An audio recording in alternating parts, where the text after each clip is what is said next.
How to fix Walmart not accepting cash is a common issue that can be resolved by following a few simple steps. First, it is essential to understand that Walmart does accept cash as a form of payment.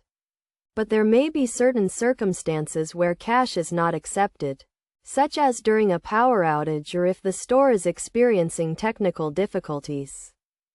To resolve the issue, start by checking if the problem is specific to a particular register or if it is a store-wide issue. If it is a store-wide issue, it is likely due to a technical problem or a policy change. In this case, you can try visiting a different Walmart store or returning to the same store at a later time. If the issue is specific to a particular register, you can try using a different register or speaking with a store manager. The store manager may be able to override the system or provide an alternative solution. It is also a good idea to check if there are any signs or announcements in the store indicating that cash is not being accepted.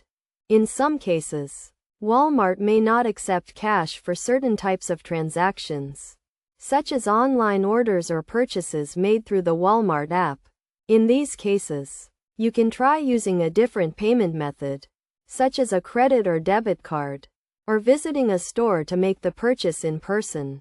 To avoid this issue in the future, it is a good idea to call ahead to the store to confirm that they are accepting cash before making a special trip.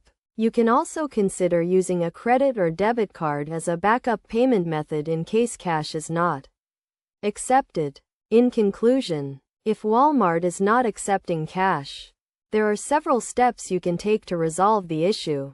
By checking if the problem is specific to a particular register or store-wide, speaking with a store manager, and considering alternative payment methods, you can ensure that you are able to complete your purchase successfully.